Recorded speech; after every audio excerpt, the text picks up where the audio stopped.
ਇੱਥੋਂ ਕਿਸੇ ਨੇ ਸ਼ਿਕਾਇਤ ਕਰਦੀ ਜੀ ਕੋਠਾ ਬਣਾਉਣ ਲੱਗਾ। ਇਹਨੂੰ ਤਕਰੀਬਨ 6-7 ਮਹੀਨੇ ਹੋ ਗਏ ਵਾਸ਼ਰੂਮ, ਮੇਰੇ ਕੋਲ ਵਾਸ਼ਰੂਮ ਨਹੀਂ ਹੈਗਾ।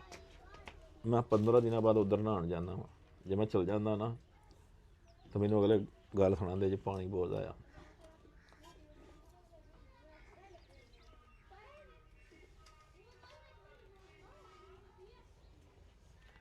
ਠੀਕ ਹੈ, ਭਾਈ ਆ ਮੇਰਾ ਬਣਿਆ। ਮੈਂ ਜਿੱਥੇ ਕਸ਼ਮੀਰ ਕੰਮ ਕੀਤਾ ਨਾ, ਉਸ ਭਾਈ ਨੇ ਮੈਨੂੰ ਬੜੀ ਸਪੋਰਟ ਰੱਖੀ। ਯਾਨੀ ਕਿ ਜੋ ਉਹਦੇ ਹਸਬੇ ਤੋਂ ਠੀਕ ਆ ਨਾ, ਉਹ ਮੈਨੂੰ ਹਾਈ ਬਰਾਤ 'ਤੇ ਭੇਜਦਾ ਵਾ।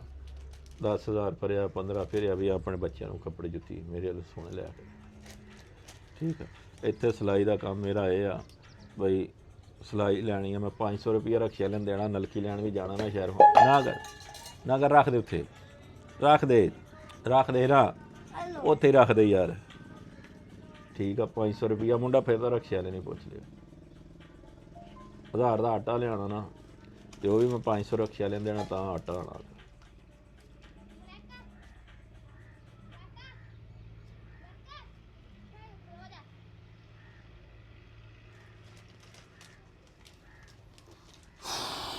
ਹਜ਼ਾਰ ਦਾ ਆਟਾ ਲਿਆਉਣ ਲਈ 500 ਰਕਸ਼ੇ ਵਾਲੇ ਨੂੰ ਦੇਣਾ।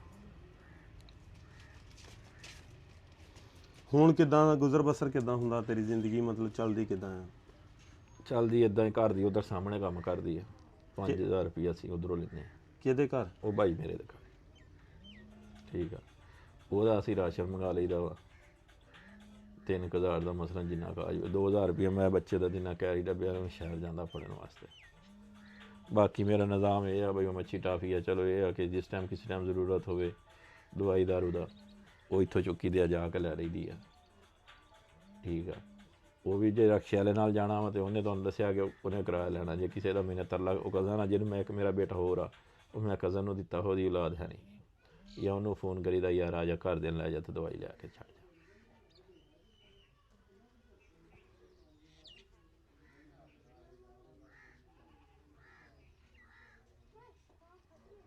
ਕਿਸੇ ਪਿੰਡ ਥਾਂ 'ਚ ਹੋਵਾਂ, ਚਲੋ ਸਿਲਾਈ ਦਾ ਕੋਈ ਮਾੜਾ ਚੰਗਾ ਨਾਲ ਕਰਾਂਗਾ, ਨਾਲੇ ਚਲੋ ਬੰਦਾ ਭਾਈ ਕੋਈ ਹੋਰ ਬੰਦਾ ਸਮੋਸਾ ਪਕੌੜਾ, ਮੈਂ ਰੋਲ ਹੀ ਵੇਚਦਾ ਰਿਹਾ ਰੋਡ 'ਤੇ। ਕਦੀ ਆਲੂ ਚਨੇ ਲਾ ਲਈਦੇ ਸੀ, ਕਦੀ ਕੁਛ ਲਾ ਲਈਦਾ ਸੀ। ਠੀਕ ਆ ਚਾਚੂ ਹੋਰਾਂ ਨੂੰ ਸਾਰਾ ਪਤਾ ਵਾ, ਇਹਨਾਂ ਨੂੰ ਪੁੱਛ ਲਓ।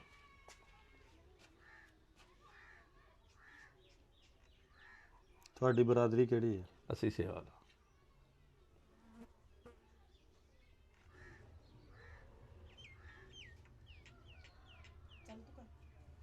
ਹੁਣ ਮਤਬਾਦਲ ਜਗ੍ਹਾ ਦਾ ਕੋਈ ਅਰੇਂਜ ਕਰੀਏ, ਇਹ ਕਹਿ ਰਹੇ ਜੇ ਉਹ ਮੇਰੇ ਬਾਨੀ ਆ ਬਈ, ਅਹਿਸਾਨ ਆ ਮੇਰਾ।